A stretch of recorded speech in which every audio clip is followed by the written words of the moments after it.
Thank you for watching our video. Please give us a big like, subscribe to our channel for new videos every day with amazing cars. Leave us your opinion in the comment section on the video. Thank you. On a nondescript industrial estate near the not-very-descript Italian town of San Giorgio Canavese north of Turin, there is a shuttered factory unit where weeds grow tall behind rusting security fences. As such, it's just one example of Italy's long-running manufacturing decline, but anyone passing who looks more closely will see the shapes of cars within the spreading vegetation, and they are surprisingly modern ones. A dozen or so Alfa Romeo Brera spiders sit sealed within the compound, some smashed and cannibalized for parts, others looking almost new.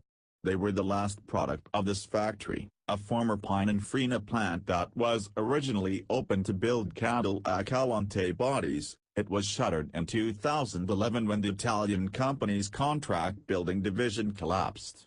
The plant isn't being revived, but Pininfarina's role as a builder of cars is entering a new chapter. While Pininfarina's fame came close to rivaling that of Italy's native automakers, it has faced tough times in recent years. It was founded in 1930 by Battista Pininfarina and, during his lifetime, became the preeminent Italian carrozzeria, first by building bespoke car bodies for well-heeled customers, then as a design house and engineering consultancy working on behalf of other automakers, and latterly producing limited-run models itself.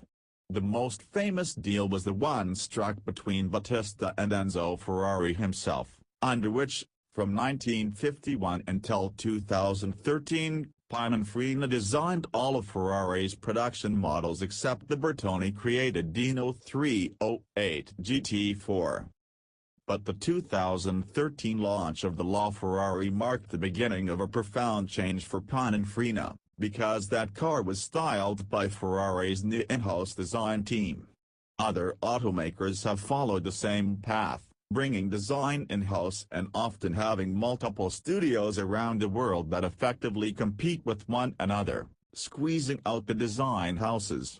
Bertone closed in 2014. Its design Giugiaro has become a Lamborghini subsidiary, and Pininfarina's client list has lost much of its luster. Its most recent projects have been for Chinese startup Hybrid Kinetic and Vietnam's Van Fast.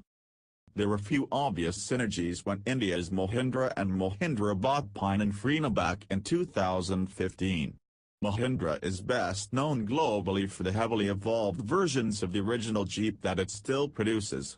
The company owns other brands, including South Korea's SsangYong and Peugeot motorcycles, but it had little obvious need for a top-drawer design house or even for Pininfarina's parallel engineering expertise. But now we know what got the check signed, with the announcement that the Pininfarina name will be used to launch a new luxury brand, Automobili Pininfarina.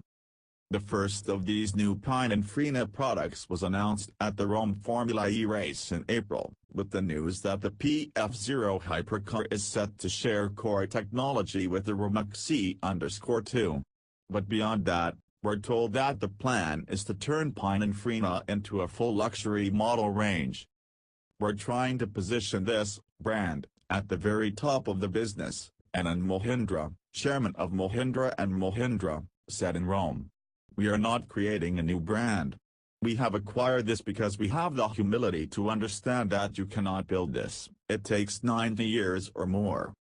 If Mahindra said we are going to build a new car called the Maharaja and price it at $2 million, I don't think my board would support me. I'd be out of a job pretty quick, to be honest.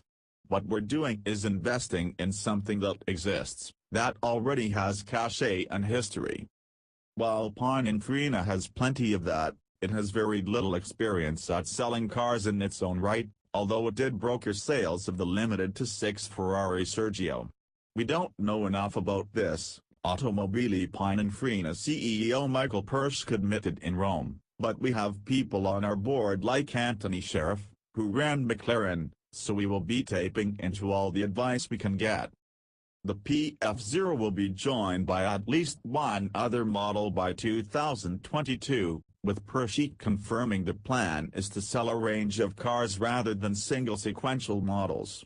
There's no official confirmation on what will follow the PF0, but Porsche admitted that one or more SUVs would be an obvious direction for the brand to take.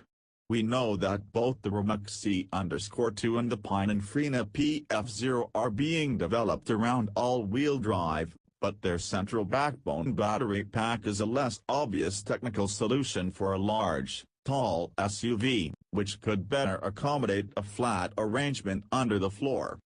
Regardless of whether Pininfarina turns elsewhere for help for future models, Anand Mohindra said that the brand wants partnerships rather than just supplier deals. If you go to somebody who has been around for eons, it's unlikely you are going to walk away with any intellectual property rights, he said. But don't expect there to be any cheap Pininfarina badged cars. This is no criticism of Tesla, but there is no Model 3 equivalent in the future for this brand. Pininfarina will operate its design and engineering consultancy business alongside its new car-making subsidiary, raising the question of how willing other automakers will be to give work to a company they might be competing against. If the company is to add to its distinguished resume, it will have to be persuasive. Thank you for watching our video. Please give us a big like, subscribe to our channel for new videos every day with amazing cars. Leave us your opinion in the comment section on the video. Thank you.